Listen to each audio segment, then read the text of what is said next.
खैर मकदम है आप सभी का प्राइम डिबेट में। आपके साथ मैं हूं समीर अब्बास। आज से ठीक 2 साल पहले 8 नवंबर 2016 को पीएम नरेंद्र मोदी ने देश में नोटबंदी का ऐलान किया था। इस ऐलान के बाद देश में 500 और 1000 रुपए के पुराने नोट बंद हो गए। आज नोटबंदी के 2 साल पूरे हो गए। ऑपोजिशन पार्टियों ने इसे काला दिन करार दिया है। मनमोहन सिंह ने इसे बीमार सोच वाला और मनहूस कदम बताया है जो इकोनॉमी पर कहर बनकर टूटा। राहुल गांधी ने इसे मोदी सरकार की क्रूर साजिश बताया है। कांग्रेस पार्टी ने पीएम से पब्लिकली माफी की मांग की है। वहीं फाइनेंस मिनिस्टर अरुण जेटली का कहना है कि नोटबंदी के बाद इनकम टैक्स कलेक्शन में लगातार बढ़ोतरी हो रही है और 5 सालों में इनकम टैक्स पेयर्स दोगुने हो जाएंगे और सरकार के इस फैसले से 2 साल में काले धन में कमी आई है। बड़ा सवाल यह है कि नोटबंदी के 2 साल के बाद क्या यह पूरी कवायद फायदेमंद कही जा सकती है या देश के लिए यह साबित हुई नुकसानदेह। आज इसी पर होगी बात और एक रिपोर्ट कार्ड डिमोनेटाइजेशन का हम रखने की कोशिश करेंगे आपके सामने अपने तमाम खास मेहमानों की राय शामिल करते हुए। लेकिन पहले यह रिपोर्ट।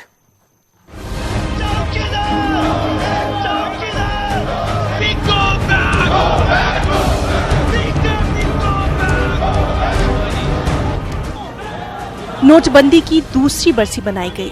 हुकूमत इसे सालगिरह करार देकर नोटबंदी के फायदे गिना रही है, जबकि अपोजिशन नोटबंदी के नुकसानात और अवाम को हुई परेशानियों के आदाद शुमार पेश करके हुकूमत पर नाकाम होने का इल्जाम लगा रही है। कांग्रेस ने नोटबंदी की बरसी को यौम स्याह के तौर पर मनाया। मुल्क भर में जगह जगह एहतजाजी मुजाहरे किए गए। 9 नवंबर को कांग्रेस आरबीआई के दफातर के सामने एहतजाजी मुजाहरे करेगी। हुकूमत नोटबंदी को कामयाबी बता रही है, लेकिन इसकी जानिब से इस सिलसिले में कोई इश्तेहार जारी नहीं किया गया। न ही वज़ीर आज़म की जानिब से नोटबंदी की सालगिरह की मुबारकबाद तक अवाम को दी गई। ये तंज कांग्रेस तर्जुमान रणदीप सिंह सुरजेवाला ने किया। उन्होंने कहा कि नोटबंदी से काला धन रखने वालों ने ऐश किए। रातों रात उन्होंने काली कमाई को सफेद में तब्दील कर दिया। नोटबंदी के फैसले की हिमायत में कहा गया था कि इससे दहशतगर्दी पर लगाम लगेगी, काली दौलत बाहर आएगी, लेकिन हुआ ऐसा कुछ भी नहीं। राहुल गांधी ने ट्वीट करके कहा कि नोटबंदी एक जालिमाना साजिश थी। कांग्रेस लीडर आनंद शर्मा ने अवाम के ऊपर तबाहकुन फैसला थोपने के लिए वज़ीर आज़म मोदी से माफी मांगने को कहा। 2 साल पहले इसी दिन भारत के प्रधानमंत्री ने 15,41,000 करोड़ रुपया 500 और 1000 रुपए के नोट में उसको इनवैलिडेट कर दिया था, रद्द कर दिया था। यह फैसला प्रधानमंत्री का था। जाहिर है कि उसके बाद देश में जो हुआ उसकी सीधी जिम्मेवारी किसी और की नहीं, नरेंद्र मोदी जी की है। 11 करोड़ भारतवासी, 11 करोड़ हर दिन बैंक के बाहर कतार में और एटीएम के बाहर कतार में हिंदुस्तान के लोग होते थे। ये 43 दिन तक निरंतर चला और वो अपने पैसे के लिए उनको भीख मांगने के लिए मजबूर किया। नोटबंदी है, ये नोटबंदी नहीं थी बल्कि बेईमानों की और बिचौलियों की नाकेबंदी थी। लेकिन हुकूमत नोटबंदी के फायदे गिनाने में लगी हुई है। वज़ीर खजाना अरुण जेटली का कहना है कि मईशत को मुनज़्ज़म करने की जानिब नोटबंदी एक अहम कदम था। उनका कहना है कि नोटबंदी के नतीजे में बैंकों में पैसा आया और उनकी कर्ज देने की सलाहियत में इजाफा हुआ। अरुण जेटली का कहना है कि नोटबंदी के फैसले के बाद से मुल्क में टैक्स देने वालों की तादाद में कई गुना इजाफा हुआ है। डीमोनेटाइजेशन एक कदम था जो प्रधानमंत्री जी ने लिया और बहुत हिम्मत के साथ लिया कि भारतीय अर्थव्यवस्था का औपचारिकरण करना है। फॉर्मलाइजेशन की दिशा में ये जो कदम थे, इसका एक एक लाभ जो अर्थव्यवस्था को हुआ है आने वाले वर्षों में और तेज गति से हमारे सामने है। आरबीआई ये तस्लीम कर चुकी है कि नोटबंदी के बाद बैंकों में तकरीबन 99% पैसा वापस आ गया। इसका मतलब ये हुआ कि काला धन सामने नहीं आया। नोटबंदी के चक्कर में 100 से ज्यादा अफराद की जानें गईं। एक अंदाजे के मुताबिक मुल्क की मईशत को 3 लाख करोड़ का नुकसान बर्दाश्त करना पड़ा। लाखों अफराद रोजगार से महरूम हुए। बकौल साबिक वज़ीर आज़म डॉक्टर मनमोहन सिंह कि आज तक ये समझ में नहीं आया कि नोटबंदी की क्यों गई थी। उन्होंने इस फैसले को बदबख्ताना भी करार दिया। Bureau report, news 18 Urdu. तो नोटबंदी के 2 साल हो चुके हैं, क्या खोया क्या पाया, यह आज हम जानने की कोशिश करेंगे प्राइम डिबेट में। तमाम खास मेहमानों का पैनल हमारे साथ जुड़ चुका है। हमारे साथ भारतीय जनता पार्टी के national spokes person Sudesh Verma साहब मौजूद हैं। सुरेंद्र राजपूत साहब कांग्रेस पार्टी के नेशनल स्पोक्स पर्सन, वो हमारे साथ इस डिबेट का हिस्सा हैं। विजय सरदाना साहब हमारे साथ मौजूद हैं, अपनी राय रखेंगे, जाने माने इकोनॉमिस्ट हैं। अरविंद वाजपेयी साहब हमारे साथ मौजूद हैं, लोक जनशक्ति पार्टी के नेशनल वाइस प्रेसिडेंट हैं। अब्बास अली रुश्दी साहब समाजवादी पार्टी के नेशनल स्पोक्स पर्सन हमारे साथ लखनऊ से लाइव जुड़ रहे हैं। और सलमान निजामी साहब हमारे साथ जुड़ रहे हैं, जो कि जम्मू कश्मीर से ताल्लुक रखते हैं, सोशल एक्टिविस्ट हैं। क्योंकि दावा तो यह भी था कि जम्मू कश्मीर में पत्थरबाज जो हैं उनकी संख्या में कमी आएगी और वहां पर दहशतगर्दी जो है वो भी कम हो जाएगी डिमोनेटाइजेशन के जरिए। क्या हुआ है उनसे हम जानने की कोशिश करेंगे। लेकिन पहला सवाल सुदेश वर्मा साहब आपसे, क्या आज देश को यह बता पाने की स्थिति में नहीं है सरकार और बीजेपी की 2 साल में आफ्टर डिमोनेटाइजेशन क्या खोया क्या पाया, और खोने वाली जो फहरिस्त है वो ज्यादा है क्या? इसी वजह से हम देख रहे हैं कोई जश्न नहीं मनाया जा रहा डिमोनेटाइजेशन का, जिसको एक बहुत बड़ी उपलब्धि बताया जा रहा था सरकार की।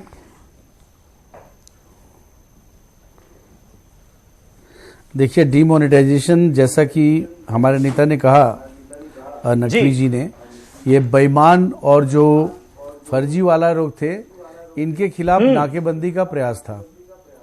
क्योंकि देखिए, ब्लैक मनी किसके पास था? ब्लैक मनी जो चिल्ला रहे हैं, जो पॉलिटिकल पार्टीज के नेतागण हैं, जिसका आपने बाइट दिखाया अपने टेलीविजन चैनल पर, इनके पैसे काले थे, वो काले हो गए, उजले हो नहीं पाए, तो ये तो चिल्लाएंगे ही। आम व्यक्ति सफर नहीं किया, इस बात को याद रखिएगा। समीर अब्बास साहब, आम व्यक्ति सफर नहीं किया। आम व्यक्ति बहुत खुश था कि पहले बार कोई ब्लैक मनी जो के लिए ये पूरी कवायद की गई थी कि ब्लैक मनी पकड़ा जाएगा, इसीलिए पूरा देश कतारों में लग गया था एटीएम के सामने कि ब्लैक मनी पकड़ा जाएगा। आपको डेटा दे रहा हूं। वो तो आज कोई कह भी नहीं रहा कि ब्लैक मनी कितना आया, क्योंकि 99% पैसा तो वापस आ गया बैंकों में। नहीं, बिल्कुल है। मैं आपको गिना रहा हूं सर। इस कंट्री में जिस तरह से लूट चल रहा था, लूट तंत्र जो हावी था, उसको हमने रोका है। बताएं प्लीज। जो कैश थे, जिस पर टैक्स नहीं देते थे, वो एक फॉर्मल सेक्टर का पार्ट बना। आपको पता है, 3 लाख से ज्यादा फर्जी कंपनी को हमने बंद किया। वो फर्जी कंपनी सेल कंपनी के रूप में यूज करते जाते थे। आपके दर्शकों के लिए बता दें, वो लोग पैसा इसमें रखते थे और ट्रांजैक्शन करते थे, जिसको हवाला रैकेट के थ्रू ईडी ने, ये सारे कंपनी फर्जी कंपनी थे। आप सोचिए इस देश का क्या हाल होगा जहां 3 लाख फर्जी कंपनी चल रहे थे। कोई उसको इसीलिए बनाया गया था कि पैसे का लेन देन करो। ये कौन लोग थे? गरीब लोग थे क्या, या अमीर लोग थे? आपको पता होना चाहिए, रुपये कार्ड जो है, जिससे पूरा अमेरिका भी डरा हुआ है। मास्टर कार्ड वाले ने डोनाल्ड ट्रंप को कंप्लेंट किया है कि रुपये कार्ड जो है, जिस तरह से यूज हो रहा है, जो ट्रांजैक्शन बढ़ा है, वो आपको पता होना चाहिए, वो पैसा इंडिया में आ रहा है। और अगर आपको डेटा चाहिए तो बता दूं कि रुपये कार्ड वाले जो हैं, इन्होंने जो 700% की वृद्धि हुई है इसमें। आप सोच लीजिए, 57 अरब रुपया का ट्रांजैक्शन हुआ है, जो पहले नहीं हुआ था।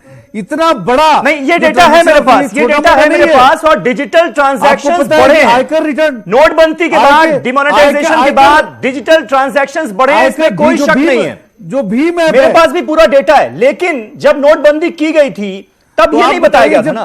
तब तो कहा गया था कि भाई काला धन जो अभी मार्केट में है वो उसको पकड़ना मकसद है, आतंकवाद को खत्म करना मकसद है।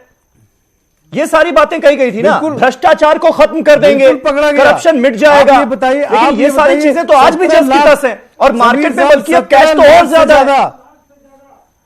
17 लाख से ज्यादा लोगों ने अपने अकाउंट में पैसा जमा किए थे। उन सबका इन्वेस्टिगेशन हुआ और बहुत मात्रा में टैक्स सरकार के पास आया। ये छोटा मोटा अचीवमेंट नहीं है। देखिए, जो चोरी कर रहे थे वो तो तरह तरह का निकालने के मैकेनिज्म, जो जनधन अकाउंट खुला, जनधन अकाउंट के आंकड़े देखिए, जो बैंकिंग सिस्टम से लिंक नहीं थे, जिस तरह से हमने उनको डिजिटाइज किया, जिस तरह से जोड़ा सिस्टम के साथ, कितनी ट्रांसपेरेंसी आ रही है। आज बताइए, एक समय था 20 साल पहले समीर अब्बास साहब, एक मिडिल क्लास का व्यक्ति जो नौकरी करता था, वो मकान का ड्रीम देखता था, बना लेता था। आज फिर से वो दिन आ गया है कि वो अपने मकान को खरीद सकता है। रियल एस्टेट के प्राइसेस क्रैश हुए हैं क्योंकि ब्लैक मनी पर हमने आघात पहुंचाया है। आज कैश में ट्रांजैक्शन नहीं हो सकता। ये देश का अचीवमेंट है। ये मोदी जी को क्रेडिट देना पड़ेगा। आप विपक्ष में इसका मतलब ये नहीं कि आप सिर्फ सुरेंद्र राजपूत साहब कितना क्रेडिट देंगे? क्रेडिट है वहां ड्यू दीजिए। सुरेंद्र राजपूत साहब कांग्रेस पार्टी कितना क्रेडिट देगी? साहब आज रियल एस्टेट में देखिए ब्लैक मनी जो है उसको कम कर दिया गया, डिजिटल ट्रांजैक्शंस बढ़े हैं। तो इस पे और इसी सुरेश वर्मा ने तो वो आंकड़े भी गिनाए जिसके जरिए ये साबित करने की कोशिश की जा रही है कि भाई ब्लैक मनी जो है उसके सर्कुलेशन में भी कमी आई है। आप लोग इसे क्रूर साजिश बता रहे हैं। बिल्कुल, आप सुदेश वर्मा जी एक दुनिया के ख्याति लब्ध पत्रकार हैं, भाजपा में चले गए गलती से। एक बड़ा पुराना शेर था ना कि बर्बादियों का शोक मनाना फजूल था, बर्बादियों का जश्न मनाता चला गया। आज की डेट में बर्बादियों का जश्न मना रहे हैं, मनाएं, अभी जनता के पास थोड़ा सा समय है। सुदेश वर्मा जी ने कुछ बातें कही, मैं सीधे सीधे उन्हीं पर मैं कह देता हूं समीर भाई जी। नंबर एक, अगर डिजिटल ट्रांजैक्शन बढ़ा, पहले 15,43,000 करोड़ रुपए के नोट थे, आज की डेट में मार्केट में 18,50,000 करोड़ के नोट हैं। अगर डिजिटल ट्रांजैक्शन बहुत बड़ा होना चाहिए तो नोट 10 लाख करोड़ के आसपास हो जाने चाहिए थे, लेस कैश हो जानी थी इकोनॉमी लगभग 25% मोर कैश हो गई है। आज की डेट में यह चीज हो गई, नंबर एक। नंबर दो, अगर आप देखेंगे कि जो हमारा अनऑर्गेनाइज सेक्टर था पूरी तरीके से इन्होंने तबाह और बर्बाद कर दिया। आपके सामने है बेरोजगारी का आलम, आपके सामने है क्या है आज की डेट में, नौकरियां कहां हैं, रोजगार विहीन विकास की परिकल्पना चल रही है, आपके सामने है। और जो सबसे बड़ी बातों को अगर आप देखें, एक एक बात इनकी उठाइए कि इन्होंने कहा था आतंकवाद खत्म हो जाएगा, हो गया क्या? नक्सलवाद खत्म हो जाएगा, हो गया क्या? इन्होंने कहा था साहब काला धन बिल्कुल बंद हो जाएगा, हो गया क्या? ट्रांसपेरेंसी इंटरनेशनल की रिपोर्ट है कि काला धन हमारे यहां 37% बढ़ गया है। 37%, मैं नहीं कह रहा हूं, ट्रांसपेरेंसी इंटरनेशनल बोल रहा है, और उसको ये चेक कर सकते हैं, इनकी अपनी वो हो रही है, और इनकी अपनी एनएसएसओ की वो रिपोर्ट बोल रही है कि कैश जो है आज की डेट में इनका लगभग 18.5 लाख करोड़ हो गया है। मैं आपको एक और कैश फ्लो बढ़ा है, कैश फ्लो बढ़ा है मार्केट में, लेकिन राजपूत साहब दो अहम बातें जो उन्होंने बताई कि अगर आप रियल एस्टेट में आज जाइए तो आज आपको घर सस्ते मिल रहे हैं, क्योंकि ब्लैक मनी जिस तरह से चल रही थी रियल एस्टेट मार्केट में वो कहीं ना कहीं उसको खत्म किया गया है और उसका खासा असर पड़ा है। वो क्रेडिट तो दे दीजिए, ठीक है, प्रॉब्लम्स गिनाइए, लेकिन वो मानते हैं आप कि वहां पर एक एडवांटेज है? नहीं, अब एक मिनट, उसको भी मैं बता देता हूं, वो भी आप सुन लीजिए समीर भाई। एक बात खाली रह गई थी, इनकम टैक्स के एक गिमिक दे रहे हैं। 2008 से लेकर के 2014 तक हर साल 14% इनकम टैक्स एसएससीज की वृद्धि हुई और 14% हमारे रेवेन्यू में वृद्धि हुई है। ये भी आंकड़े भाजपा की सरकार के हैं, मेरे नहीं है। 14% 2008 से 2014 तक हर साल वृद्धि होती थी, और 2016 से 2018 तक यह वृद्धि 11% की रह गई है। तो आप हमको ये बताओ कि क्या नाम इनकम टैक्स एसएससीज क्या और इनकम टैक्स की संख्या घटी की बढ़ी? फिर ये कहते हैं हमारा जीएसटी में कलेक्शन 1 लाख करोड़ से ऊपर आ गया। तो ये वो नहीं बता रहे हैं कि जो इन्हें टैक्स इनपुट वापस करना है लगभग 35 से 40 हजार करोड़ का। तो आज की डेट में ये जो बातें कर रहे हैं, जनता इनसे पूछ रही है कि अगर कैश सरप्लस बैंक हो गए तो ये 1/3 जो आरबीआई का रिजर्व फंड है ये क्यों लेना चाहते हैं बैंक में फ्लो के लिए? आपके पास कैश प्लस सरप्लस आपके बैंक हैं आप, और उसके बाद भी आप ये बोल रहे हो कि बैंक तबाह बर्बाद हो गए और हमें रिजर्व बैंक पैसा दे, उर्जित पटेल इस्तीफा देने जा रहे हैं। तो आप इस चीज को देखिए, जितना कॉन्ट्राडिक्शन है। एनडीए के पार्टनर के तौर पर यह सवाल सरकार से आप लोग पूछेंगे या नहीं पूछेंगे कि भाई जनता जिस तरह से लाइनों में लगी, 100-150 लोगों ने अपनी जानें गंवाई, घंटों लोग कतारों में लगे रहे, सारा काम काज छोड़कर, लोगों की शादियां जिन घरों में थी उनका भट्टा बैठ गया, उनको समझ में नहीं आ रहा था वो करें तो क्या करें। वो सब इसलिए कर रहे थे क्या कि डिजिटल ट्रांजैक्शंस को बढ़ाना है? 2016 का डिसीजन है, 2 साल हो गए इस बात को, और इस दरमियान में 11 राज्यों में चुनाव हुए हैं और उसमें से 9 बीजेपी ने जीते हैं। तो इसका क्या मतलब है? एक सेकंड, इसका मतलब और क्रूअल डिसीजन लेते जाएंगे क्या? इसका मतलब यह कि जनता ने पूरा मोहर लगाया है और उसके 4 महीने बाद ही जो उत्तर प्रदेश में चुनाव हुए थे उसमें 325 सीटें मिली थी। तो ये आप क्या कह रहे हो? यहाँ टीवी स्टूडियो में बैठ के लीडर्स क्रिटिसाइज करेंगे या जनता डिसाइड करेगी? उसको छोड़िए, राहुल गांधी ने क्या ट्वीट किया आज? झूठ बोलते हैं। नोटबंदी सोच ब्राह्मण समझकर हो गए, झूठ किया बोलते गया, हो, पाप लगेगा। क्रूर षड्यंत्र हाँ, था। क्रूर साजिश। यह घोटाला प्रधानमंत्री के सूट बूट वाले मित्रों के काला धन सफेद करने के लिए हाँ। एक धूर्त स्कीम बताई। हाँ। इनको इतना नहीं पता हाँ। कि नोटबंदी की थी, इसके साथ साथ एक स्कीम आई थी कि आप व्हाइट करिए, इनकम टैक्स नहीं लगेगा, 60% कटेगा, 40% आपका व्हाइट हो जाएगा। तो इससे इसको कैसे लिंक करोगे? फिर तीसरी बात, से पहले आई थी ना, लेकिन नहीं इसी दौरान आई थी। हाँ। इसी दौरान आई थी। और फिर कितनों का तीसरी व्हाइट बात, हुआ? इनकम टैक्स रिटर्न वो डेटा 3.5 करोड़ के करते थे, हैं। अब कितनों 6 का करोड़ व्हाइट हुआ? 86 लाख के हो गए हैं। टैक्स नेट बढ़ा है। वर्ल्ड बैंक की रिपोर्ट क्या आई है? वर्ल्ड बैंक की रिपोर्ट आई है कि ये बहुत बढ़िया कदम था और 75% जो थोड़ा तो बैंक तो खुश होंगे ही ना। नहीं, सुनिए ना, वर्ल्ड बैंक की रिपोर्ट बता वर्ल्ड रही बैंक की जो रिपोर्ट है यार, अरे यार, वो वर्ल्ड बैंक की रिपोर्ट दिखा दो। आज पॉजिटिव रिपोर्ट दे रहे, वो तो खुश होंगे, बैंकों के पास ज्यादा पैसा आएगा। भाई तो वो इकोनॉमी की रेटिंग कौन करेगा? हाँ। समीर इतना झूठ बोल रहा है, सारे बैंक बर्बाद कर दिए इन उनके लोगों ने। पैमाने पे अगर हम इंक्रीज कर रहे हैं तो आप टीवी सारे स्टूडियो में बैंक डिसाइड बर्बाद करिए। कर जनता दिए, हमारे पटेल साथ, से पैसा मांग रहे हैं इंटरनेशनल RBI इमेज वालों से। हमारे साथ, डाटाज हमारे साथ, और उसके बावजूद भी आप कहेंगे कि ये बेकार स्कीम है। हाँ। और तीसरा, उसको लिंक कर रहे हैं काले धन से। काले धन का भी बताया कि 18 लाख लोगों को इनकम टैक्स के नोटिस गए हैं। ठीक है। और उनके अकाउंट से डिटेल पता चलेगा। सबसे बड़ी बात यह है कि इकोनॉमी जो 8.2% के हिसाब से ग्रोथ हो रही है, तो वो ये कह रहे थे कि 2% डाउन जाएगी, उसी पटरी पे आ गई सारी की सारी चीज।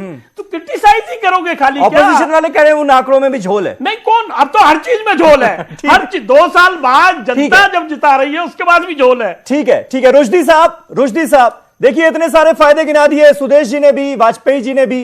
आप लोग साजिश करार दे रहे हैं। वो तो कह रहे हैं जनता की मुहर भी तो लगती जा रही है ना। उसके बाद जितने स्टेट में चुनाव हुए, बीजेपी का पलड़ा भारी रहा, बीजेपी की बम रही, तो फिर यह कैसे माना जाए कि जनता नाराज है डिमोनेटाइजेशन से? समीर भाई देखिए, वाजपेयी जी की बात पे मैं कुछ नहीं कहूंगा, इसलिए कि जाते जाते भी वो कहीं ना कहीं अपनी मोहब्बत और वफादारी दिखा रहे हैं एनडीए से। जाते जाते मैं से इतना जरूर कहना चाहूंगा कि अभी हमारे भारतीय जनता पार्टी के प्रवक्ता, अरे आ जाएंगे हमारे साथ। अरे ये उधर नहीं रहेंगे, ये वाजपेयी जी जानते हैं कि इनको कहाँ रहना है। अच्छा, ठीक देखिए, है। मैं इतना जरूर कहना चाहूंगा समीर भाई कि अभी जो भारतीय जनता पार्टी के, देखिए भारतीय जनता पार्टी के प्रवक्ता ने एक बात कही कि हमने 3 लाख फर्जी कंपनीज को रोका। अगर 3 लाख वाकई फर्जी कंपनीज देश में एग्जिस्ट कर रही थी तो हमारे एक्सपोर्ट पे कोई फर्क नहीं पड़ना चाहिए था। जो रेगुलर कंपनीज, जो ओरिजिनल कंपनीज थी, उनका बिजनेस चलते रहना चाहिए। जी, आपने अगर सही में 3 लाख कंपनीज रोकी तो आपका एक्सपोर्ट 18% पहले साल में और दूसरे 17% दूसरे साल में कैसे गिर गया? ये क्या फर्जी कंपनीज थी जो एक्सपोर्ट भी कर रही थी? आप इस तरह के तर्क नेशनल टीवी के ऊपर न दीजिए। मैं इतना कहना चाहता हूं कि आपने अगर आईएमएफ की रिपोर्ट पढ़ ली होती सुदेश जी, अरे तो आईएमएफ की रिपोर्ट के पहले ही पैरा में मेंशन है कि इंडिया की इकोनॉमी, जैसे फर्जी कंपनी, अगर कंपनी फर्जी थी तो एक्सपोर्ट पे असर कैसे पड़ गया? फर्जी कंपनी थी तो प्रोडक्शन नहीं था, प्रोडक्शन नहीं था तो एक्सपोर्ट नहीं था। आप दूसरा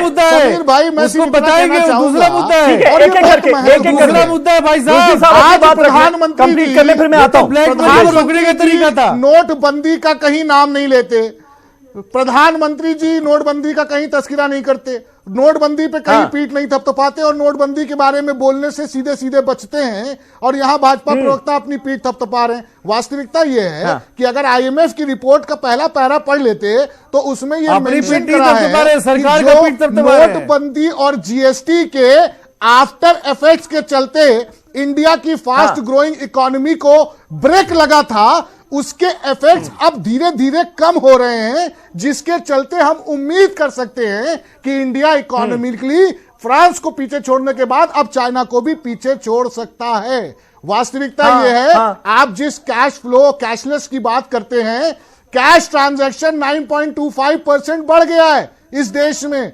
कम से कम पढ़ लिया कीजिए, आपकी ही सरकार ने, जो केंद्र सरकार ने संसद में जवाब दिया है, उसको पढ़ जरूर लिया कीजिए। 9.2% टैक्स बढ़ गया है। आप आतंकवाद को रोकने की बात करते थे कि हम इससे डिमोनेटाइजेशन से कंट्रोल कर लेंगे। मैं श्रद्धांजलि दूंगा उन 2 जाबाज सिपाहियों को कि जो आज शहीद हुए दंतेवाड़ा में। लगातार नक्सलिज्म से और टेररिज्म से लगातार लोग शहीद हो रहे हैं, हमारे सेना के जवान मारे जा रहे हैं, आप आतंकवाद कंट्रोल नहीं कर पाए। मैं ये भी कहना 100 अभी आपने बहुत आराम से कह दिया कि कांग्रेस पार्टी के लोगों का या किसी भी राजनीतिक पार्टी के लोगों का काला धन था।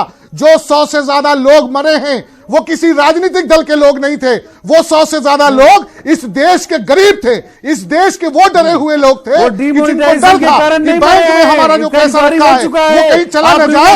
और कबीर भाई आपके सामने वो तथ्य रखा है का जवाब जब ये आप कह रहे हैं कि पैसा उनका ब्लैक मनी पकड़ा गया तो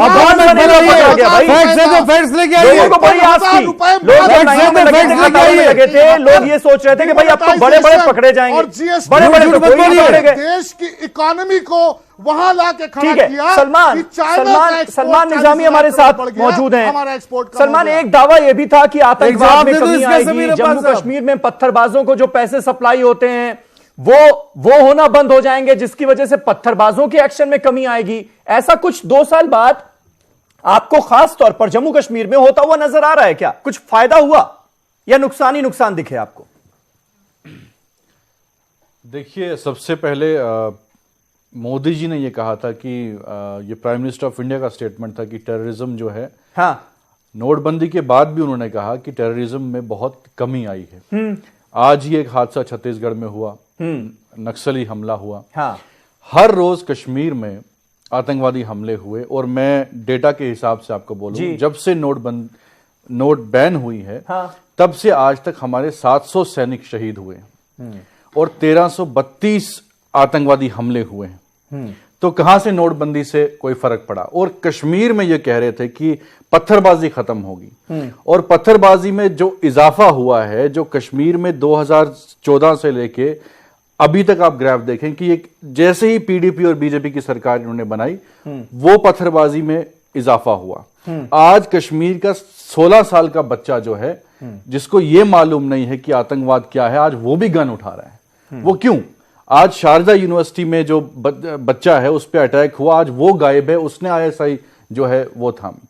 तो ये एक लोगों को बेवकूफ बनाने की बात है। जब इन पे सवाल करो, ये उसको नेशनलिज्म का इशू बनाते हैं। इन्होंने कहा कि सैनिक जो हैं वो सीमाओं पे खड़े हैं, आपको खड़ा होने में क्या है? तो ये कौन सा इमैच्योर स्टेटमेंट हुआ? फिर आप क्या कर रहे हैं स्टूडियो में बैठ के? भाजपा के लोग क्या कर रहे हैं दिल्ली में बैठ के? वो भी बॉर्डरों पे जाए, वो भी लड़े, वहां पाकिस्तान का मुकाबला करें।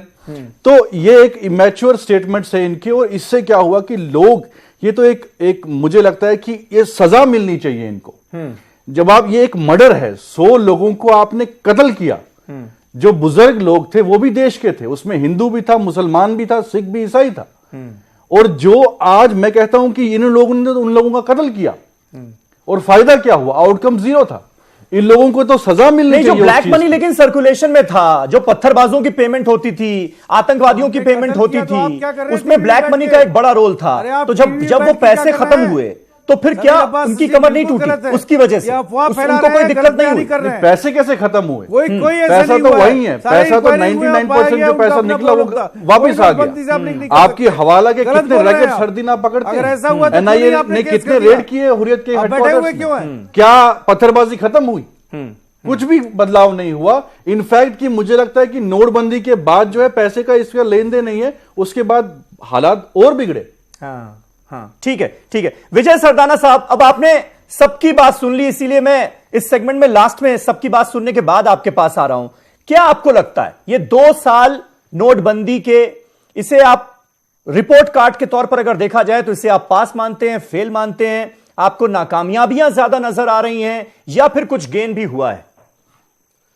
देखिए, अगर इस बात को अगर कहें कि डिमोनेटाइजेशन से इस देश को कोई बहुत ज्यादा फायदा हुआ है, मुझे नहीं लगता। क्योंकि 2 चीजें हमें देखनी पड़ेंगी कि जो हमारा इंटेंडेड पर्पस था, जिस पे नोटिफिकेशन निकाला गया था, वो तीनों बातों के बारे में तो आपके सामने चर्चा हो गई कि वो नहीं हुआ। हाँ। जिस बात की दुहाई दी जा रही है कि इस देश में डिजिटल पेमेंट बढ़ गया, सबसे बड़ी ट्रेजेडी की बात है कि भारतीय जनता पार्टी खुद ही डिजिटल पेमेंट पे विश्वास नहीं करती है। अगर इतना उनको डिजिटल पेमेंट पे भरोसा होता तो पॉलिटिकल चंदा वो 100% डिजिटल क्यों नहीं कर देते? आज वो कैश क्यों लेना चाहते हैं? सब कुछ ट्रांसपेरेंट हो जाता था। आज की तारीख में अगर पॉलिटिकल पार्टीज और खासकर बीजेपी को तो एक रोल मॉडल बनना चाहिए था।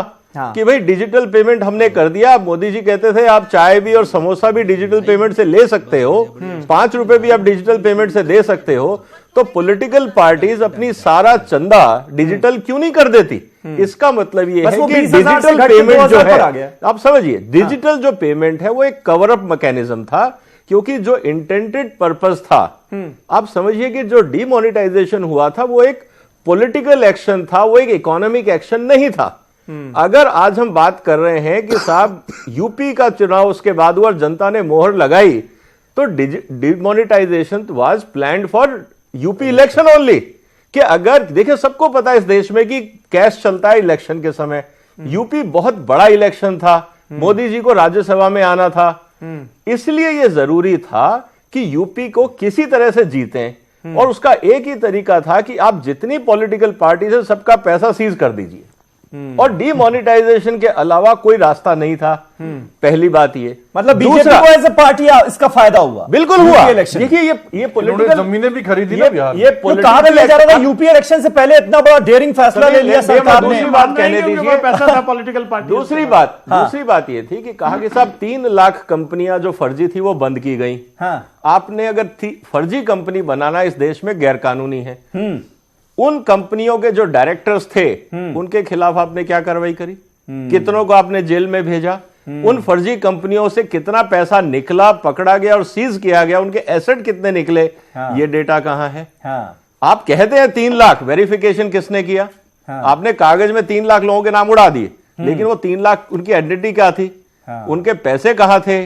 उनके बैंक अकाउंट क्या थे? उनके डायरेक्टर्स कौन थे? आपने उनको जेल में क्यों नहीं डाला? क्योंकि वो गैरकानूनी काम कर रहे थे। अब आते हैं हम तीसरी बात पे कि आप निश्चित रूप से जो एक काम अच्छा हुआ वो हुआ कि भाई बहुत सारा जो आम जनता थी, जब उनको पैसा नहीं मिला तो वो मजबूरन डिजिटाइजेशन पे आए, जो देश के लिए अच्छा है। ये एक मजबूरी में जो सिचुएशन हुई वो एक अच्छी बात हुई। तो मैं ये कहूंगा कि जो पॉलिटिकल इंटेंट था, मैं डीमोनेटाइजेशन को इकोनॉमिक एक्शन नहीं मानता हूं। Demonetisation was a political stunt. Sudesh Verma साहब, ब्रेक से पहले आपकी बात कट गई थी, मैं चाहूंगा कि आप जवाब दे लें। ब्रेक से पहले जिन सवालों को विजय सरदाना साहब ने उठाया, कांग्रेस का आरोप यह है, कांग्रेस कह रही है कि आजाद हिंदुस्तान का सबसे बड़ा घोटाला है। शशि थरूर का स्टेटमेंट आपने सुना होगा, वो कह रहे हैं कि नोट छापने पर 8,000 करोड़ रुपए का खर्च आया, 35 लाख लोगों की नौकरी गई, 105 लोग जान से हाथ धो बैठे और जीडीपी में 1.5% की गिरावट दर्ज की गई। तो उपलब्धि क्या है? शशि थरूर तो बहुत अमीर फैमिली के हैं, वो तो सुने कि कोई आईपीएल वगैरह भी ओन करते थे, वो गरीब की बात करने लगे। जो अमीर, देखिए बात, जो सेलेक्ट अमीर थे जिन्होंने पैसा बनाया था, वो तो हमारे खिलाफ दुश्मनी अभी भी रखेंगे, क्योंकि पैसा उनका काला का काला हो गया, हमने होने नहीं दिया। जाके गरीब आदमी से पूछिए वो क्या फील करता है। आज वो मोदी जी को मसीहा मानता है।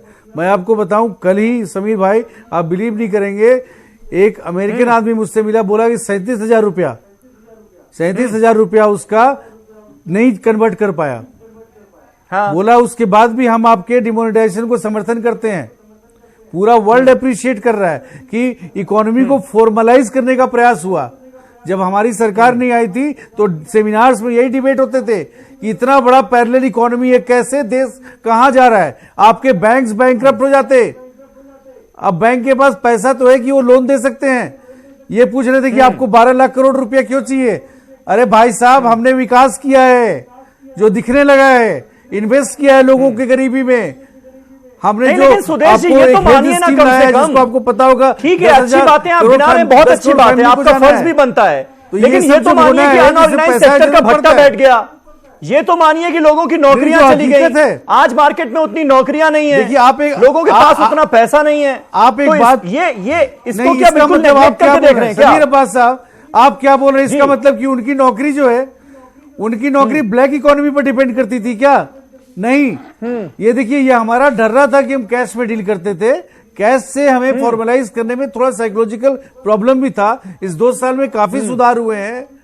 और अगर आज कंट्री टेक ऑफ स्टेज में है तो वो इसलिए है कि लोगों के बिजनेस करने का ढर्रा बदला है। आज ऑनलाइन सिस्टम के थ्रू आप कंपनी रजिस्ट्रेशन करा सकते हैं, आपको कोई प्रॉब्लम नहीं है।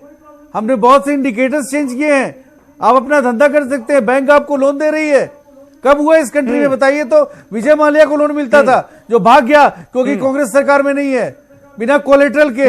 आज बिना कोलेटरल के सुदेश वर्मा साहब, आप कह रहे हैं कैश का जो लेन देन था वो खत्म हुआ, ये आरबीआई के डेटा में तो नजर नहीं आ रहा ना। आरबीआई का डेटा देखिए क्या कह रहा है, वो कह रहा है कि 2 साल के बाद भी जो कैश है वो किम है। कैश 8 नवंबर 2016 को ठीक बोल रहे हैं, 17 लाख करोड़ कैश चलन में था, खिलाफ नहीं थे। 8 नवंबर 2018 को 18 लाख 76 हजार करोड़ रुपए कैश चलन में, ये तो बढ़ गया। और आपके डेटा सही है डेटा। हमने कैश के खिलाफ ये कदम नहीं था, ये कदम था आपके पास अगर पैसा लीगल है, आपका पैसा है तो आप कैश निकाल सकते हैं। लेकिन आप जब ट्रांजैक्शन करेंगे तो ट्रांजैक्शन पर टैक्स तो देंगे ना भाई। पहले था कि आप कैश में कर रहे हैं, बैंक को पता ही नहीं था किसके पास कितना है। फॉर्मलाइज हुआ है मामला, फॉर्मलाइज करना डिफरेंट एस्पेक्ट है। और इसी कारण से इकोनॉमी टेक ऑफ है। जो लोग बोल रहे हैं मनमोहन सिंह साहब इतने बड़े इकोनॉमिस्ट, क्या भट्टा बैठाया था इकोनॉमिस्ट होने के बाद? ऑक्सफोर्ड कैम्ब्रिज से पढ़ के इकोनॉमिक्स नहीं इंप्लीमेंट होता है। क्या बात कर रहे हैं? वो मोदी जैसा आदमी चाहिए जो चाय बेचता था, जिसे पता है गरीबी क्या होती है। और गरीब के पास जब पैसा जाएगा तभी वो इकोनॉमी को हेल्प करेगा। तो गरीबों का क्या भला होगा? से बात हो रही है कि आपके सॉइल हेल्थ कार्ड होना चाहिए, ड्रिप इरिगेशन होना चाहिए। गरीबों का, मजदूरों का, किसानों का क्या भला हो गया? बताना चाहूंगा, बहुत भला हुआ। पूछिए जाके जनधन अकाउंट, उन्हें इतना 1969 में बैंक नेशनलाइज हुआ था, इतने सालों तक क्यों इंतजार करना पड़ा बताइए? तो 32 करोड़ लोगों के अकाउंट खोलने के लिए 33 करोड़ क्यों? ठीक है, क्यों बैंक ने उनका अकाउंट नहीं खोला? Zero balance. आज उसमें 86,000 करोड़ रुपया जमा है। उनकी आइडेंटिटी है, उनको सब्सिडी डायरेक्ट मिल रही है, एक पैसा चोरी नहीं हो रहा है। राजीव गांधी बोलते हैं 10 पैसे जाता है, 90 पैसे खा जाते हैं लोग। नोटबंदी ये लोग चाहते हैं का जो फैसला था ये कहर बनकर टूटा है देश की इकोनॉमी पर, और अभी हमें बहुत लंबे वक्त तक इसकी कीमत चुकानी पड़ेगी, भुगतना पड़ेगा। राजपूत साहब देखिए भारतीय जनता पार्टी को छोड़ करके पूरा देश और पूरी दुनिया ये मानती है कि जो डॉक्टर मनमोहन सिंह ने उनकी योग्यता ने कहा है वो अपने आप में सच है। सिर्फ भारतीय जनता पार्टी नहीं मानती, और भारतीय जनता पार्टी के ऐसे विद्वान प्रवक्ता जो प्राइवेट बातों में तो मानते हैं लेकिन पब्लिकली नहीं मानते हैं। मैं तो एक आरोप लगा रहा हूं जिसके बाद आपको भी परेशानी होगी समीर भाई। नोटबंदी का जो फैसला आर्थिक रूप से भारत को बर्बाद करने का फैसला था, हमें प्रधानमंत्री से जवाब चाहिए कि यह फैसला उन्होंने किन शक्तियों के कहने पर किया था, किसके कहने पर किया था कि भारत आर्थिक रूप से बर्बाद हो जाए। चूंकि आज की डेट में भारत में इतना विशाल जो मानव श्रम है, उस मानव श्रम को हटा करके रोजगार विहीन विकास की परिकल्पना करना भारत के लिए संभव नहीं है। रोजगार परक विकास चाहिए। पिछले 2 साल में रोजगार विहीन विकास हो गया है, और यहां पर जहां पर भी ये लोग बात कर रहे हैं वहां पर बड़ी बड़ी बात कर रहे हैं, अडानी और अंबानी की बात कर रहे हैं, गांव के लाला की, गांव के बनिए की, गांव के इसकी बात। अरे चुप रह करके सुनो भाई, हो ही नहीं सकता बिना रोजगार के। चुप रह के सुनो ना सुदेश भाई, काहे को परेशान? हाँ, विकास अगर समय से पैदा कर रही हो तो 21-22 साल का हो गया होगा। ये कौन सा विकास की बात कर रहे हैं?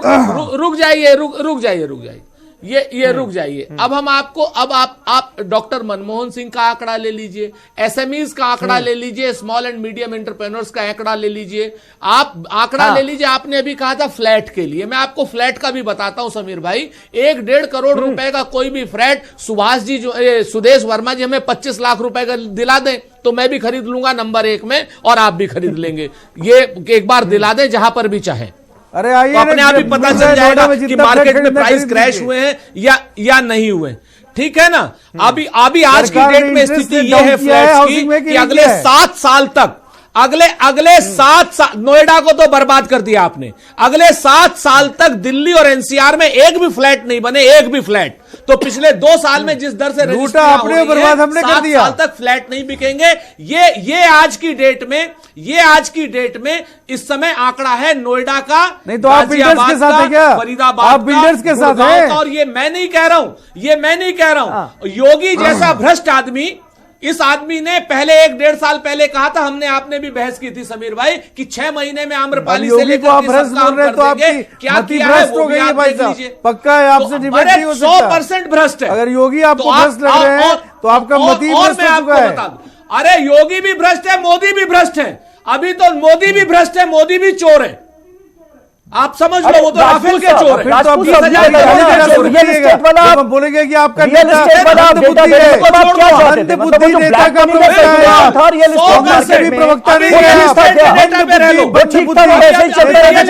डेटा पे रह लो। 1 करोड़ और 1.5 करोड़ का फ्लैट कोई 25 लाख रुपए में सुदेश वर्मा जी दिलवा दे तो मैं ले लूंगा, आप भी ले लोगे और बाकी हमारे भाई भी ले लेंगे, निजामी साहब भी बैठे। 1 करोड़ का फ्लैट आपको ब्लैक मनी का सर्कुलेशन रियल एस्टेट मार्केट में चलता रहना चाहिए था क्या? फ्लैट नहीं चाहिए उसको। अरे ब्लैक मनी कोई आप कह रहे वो खत्म हुआ तो गलत हुआ क्या? ब्लैक मनी की बात कर रहे हैं कांग्रेसी इसलिए कर रहे हैं। 1 मिनट, 1 करोड़ की बात बहुत बड़ी चीज होती है। ब्लैक मनी का सुन लीजिए, ब्लैक मनी 1 करोड़ बहुत बड़ी चीज होती है भाई सुन साहब। लीजिए, 25-30 लाख में आपको फ्लैट मिलना चाहिए। सारी ब्लैक मनी अमित शाह का जो बैंक था ना गुजरात में, अब अमित शाह का जो बैंक था ना गुजरात में, वो कोऑपरेटिव वाला, वहां से इन्होंने व्हाइट की है, वहां से व्हाइट की है सारी ब्लैक मनी। जिस बैंक में 10 दिन में 70 लाख नहीं जाते थे, 2 दिन में 743 करोड़ रुपए गए। 2 दिन में। इटली तो आपकी ननिहाल है, अरे इटली तो संघ वालों की ननिहाल है। सुदेश जी कहां चक्कर में पड़े हो? मुसोलिनी आपका नाना है। अच्छा ठीक है, यानी कुल मिलाकर नबोलो आप यहाँ पर आ जा रहा है वाजपेयी साहब। आरोप अब ये लग रहा है कि बीजेपी ने अपने फायदे के लिए, जिस बात का जिक्र विजय सरदाना साहब ने भी किया कि ये तो पॉलिटिकल स्टंट था, ये कोई बहुत बड़ा इकोनॉमी को सुधारने के लिए उठाया गया कदम नहीं था, पॉलिटिकल स्टंट था जिसका फायदा आपको आने वाले चुनावों में हुआ। नहीं, अभी तो सारे पैनलिस्ट अपोजिशन के उन्होंने कहा कि ये जब नोटबंदी की गई थी तो इसका मकसद बताया गया था प्रधानमंत्री द्वारा, नक्सलवाद खत्म होगा, आतंकवाद खत्म होगा, काला धन बाहर आएगा। ये 3 चीजें इन्होंने बताई। तो अब गोल पोस्ट शिफ्ट ना करें ना उसको, बात को। आतंकवाद का अभी कश्मीर से हमारे भाई सलीम भाई बैठे हुए हैं, इन्होंने बताया। देखिए, आतंकवाद कोई आज की समस्या नहीं है। कश्मीर की जो समस्या है, कश्मीर की समस्या बहुत पुरानी समस्या है। पत्थरबाजी की समस्या जरूर अभी डेवलप हुई है पिछले 5-7 सालों में, इससे पहले पत्थरबाजी की समस्या नहीं थी। तो वो समस्या को कम करने के 4 सालों में, और इसी तरह नक्सलवाद की समस्या को कम करने लिए वो भी उसमें टारगेट था, वो भी इसमें विजन था कि जब ये सोचा गया कि नोटबंदी की जाए तो उसके पीछे कई सारे कारण थे। ये नहीं था कि 1.3 या 4 ही कारण थे। नहीं तो लेकिन असर अगर नहीं पड़ा, अगर नक्सलवाद नहीं खत्म हुआ, अगर भ्रष्टाचार नहीं खत्म हुआ, ब्लैक मनी का जहां तक सवाल था 99% पैसा वापस आ गया, तो ये मान क्यों नहीं लिया जाए? मान लिया जाए कि भाई ये हमने सोचा था लेकिन ये नहीं हो पाया। कोई तो किया नहीं जा रहा। कोई भी काम जो होता है उसका 100% रिजल्ट आ जाए ये जरूरी नहीं है। लेकिन इसके साथ साथ सभी मानेंगे इस बात को कि उसके फायदे ज्यादा हुए, नुकसान कम हुए। नक्सलवाद में पहले 2000 घटनाएं होती थी 4 साल में, और अब 4 साल में 900 घटनाएं हुई हैं। तो नक्सलवाद भी कम हुआ है, आतंकवाद भी कम हुआ है, सर्जिकल स्ट्राइक का भी रोल है, बहुत सारी चीजें इसमें मिली हुई हैं। लेकिन फिर वही घूम फिर के बात है कि जनता डिसाइड करती है। अगर जनता आहत होती तो इनको जिताती नहीं। अब 2 साल बाद फिर उसी मुद्दे को ले आओ। कभी तो कह रहे हैं आपने डिमोनेटाइजेशन कर दिया, अरे वही बाकी पार्टियों की बैंड बच गई। अरे तो वो एडमिट कर रहे हैं, इसका मतलब वो एडमिट कर रहे हैं कि काला धन उनके पास था। वो मान रहे हैं ना इस बात को। तो यही तो हम चाहते थे कि काला धन पास, और वो आया और बैंक में अवॉइड कर लिया। देखिए, हर सिटीजन का पैसा बैंक में आया, नंबर 1, और जब उसने निकाला वो ट्रांजिट एंट्री हो गई उसमें। नंबर 2, 18 लाख अकाउंट ऐसे हैं जिनमें डिपॉजिट ज्यादा हुए हैं, तो उनकी इन्वेस्टिगेशन चल रही है। कब तक चलेगी इन्वेस्टिगेशन? 18 लाख। अब तो सरकार जाने का वक्त आ गया। इन्वेस्टिगेशन कब तक चलेगी सरदाना साहब? इन्वेस्टिगेशन ये लॉलीपॉप आएगा। ये लॉलीपॉप 1 साल जब हुए थे तब भी पकड़ाया गया था। इन्वेस्टिगेशन चल रही है जी। देखिए, मैं फिर कहता हूं कि डिमोनेटाइजेशन को फेल करने के कारणों पे भी हमें जाना चाहिए। देखिए, डिमोनेटाइजेशन को फेल किया हमारे बैंकिंग सिस्टम ने। इस देश का जो बैंकिंग सिस्टम था, डिमोनेटाइजेशन से एक बात तो क्लियर हो गई कि बैंकिंग सिस्टम वाज करप्ट। आज एनपीए देख लीजिए, बैंक के बड़े बड़े अधिकारियों के नाम देख लीजिए, फर्जी बैलेंस शीट्स बनाई गई, फर्जी डॉक्यूमेंटेशन हुए, और आम आदमी से जो जुड़ी हुई मुद्दे थे, वर्चुअली हर बैंक मैनेजर ने डायरेक्टली इनडायरेक्टली उसका फायदा उठाया। क्योंकि वहां पे कोई चेक्स एंड बैलेंसेस नहीं थे। पहली बात ये। तो इस डीमोनेटाइज, ये कोई बात से इनकार नहीं कर रहा कि इस देश में ब्लैक मनी नहीं थी। थी, आज भी है, आज भी जनरेट हो रही है। और उसका सबसे बड़ा कारण यह है कि इसमें जितनी इकोनॉमिक एक्टिविटीज हैं आज भी बगैर रसीद के हो रही हैं। आज किसान को 5 रुपए मिलता है और वही चीज का 50 रुपए देते हो, बीज का 45 रुपए कौन रखता है बगैर रसीद के, ये मोदी जी को जानना चाहिए। इंपॉर्टेंट बात यह है कि इस बैंकिंग सिस्टम ने डिमोनेटाइजेशन को फेल किया। आज बात हो रही है कि 18 लाख अकाउंट ऐसे थे जिसमें फर्जी पैसा मिला। हम सरकार से एक ही निवेदन करते हैं, आप सिर्फ टॉप 1000 लोगों के नाम बता दो। हमें 18 लाख से मतलब नहीं है। जो 1000 सबसे बड़े अकाउंट होल्डर हैं, आप बस उन 1000 लोगों के नाम बता दो, बाकियों से हमें मतलब नहीं है। पता लग जाएगा वो लोग कौन हैं, किसका पैसा था, क्योंकि 80% जो पैसा होगा ना 2 नंबर का, वो इन 1000 अकाउंट में ही होगा। आप उन 1000 अकाउंट पे कार्रवाई करिए, 18 लाख के मायाजाल से हमें निकाल दीजिए। क्या मोदी जी इस देश को भरोसा देंगे कि इस साल में, नए साल का गिफ्ट आने तक उन 1000 लोगों के नाम दे देंगे आप कि वो सबसे बड़े जो 2 नंबर का काम, ब्लैक मनी जिन्होंने बैंकों में डाला, वो 1000 अकाउंट कौन से थे? इतना तो बता दो। 18 लाख की इन्वेस्टिगेशन आप 18 साल में करिए, हमें उससे कोई लेना देना नहीं है। टॉप 1000 नाम बता दीजिए। अगर आप ईमानदारी से चाहते हैं जनता पे भरोसा करे, तो कम से कम इतनी ट्रांसपेरेंसी तो ले। ऐसा कुछ कहा नहीं गया। अब्बास अली रुश्दी साहब, उम्मीद है कि लोगों के नाम सामने आएंगे, क्योंकि जनता तो इसीलिए लाइनों में लगी थी ना कि काले धन वाले जो कुबेर हैं वो पकड़े जाएंगे। देखिए साहब, हम जब भी सुनते हैं आज की बहस में कि बैंकिंग कांग्रेस के टाइम पे पिछली सरकारों में लोन देने का तरीका ऐसा होता था, वैसा होता था, लेकिन वास्तविकता यह है कि आज भी हमारे देश में जो कर्जदार हैं, जो छोटा और गरीब कर्जदार है जिसकी तादाद करोड़ों में है, वो आज भी ईमानदारी से बैंकों का कर्जा वापस कर रहा है। इस देश से भागने वाले जितने हैं वो डायरेक्टली इनडायरेक्टली किन से जुड़े हुए हैं ये पूरा देश जानता है। हम इतनी बात जरूर करेंगे डिमोनेटाइजेशन को लेकर के कि अगर आप CMIE की रिपोर्ट को देख लीजिए तो आज 2 सालों में 6.9% पे हमारा अनएम्प्लॉयमेंट पहुंच गया है। बेरोजगारी लगभग 7% पे पहुंच गई है, जो कि अब तक हिंदुस्तान के इतिहास में सबसे ज्यादा है। अगर आप लोन डिफॉल्ट को देखें तो स्मॉल स्केल बिजनेसेस और माइक्रो बिजनेस आज भी उबर नहीं पा रहे हैं। इसका सीधा उदाहरण है कि लोन डिफॉल्ट 8,249 करोड़ से बढ़कर 16,000 करोड़ क्रॉस कर गया एक साल में। यह डिमोनेटाइजेशन का आफ्टर इफेक्ट है जो आज भी है। लेकिन इन तर्कों पे ना बात करके आप अगर ये कहते हैं कि अगर डिमोनेटाइजेशन के बाद जो चुनाव हुआ उसको भारतीय जनता पार्टी ने जीत लिया, जब इस देश में इमरजेंसी लगी, इमरजेंसी के कुछ ही दिन के बाद जब चुनाव हुआ तो कांग्रेस जिसने बहुत बड़ा बहुमत हासिल कर लिया, इसका वजह यह नहीं है कि हम इस देश में इमरजेंसी को सही ठहराएं। डिमोनेटाइजेशन के बाद आपके चुनावी नतीजे अलग थे, लेकिन वास्तविकता यह है कि आज भी हमारे देश में चाहे लोन डिफॉल्ट हो, चाहे स्मॉल स्केल इंडस्ट्री हो, चाहे बेरोजगारी हो, 2 साल में अपने चरम सीमा पे पहुंच चुकी है।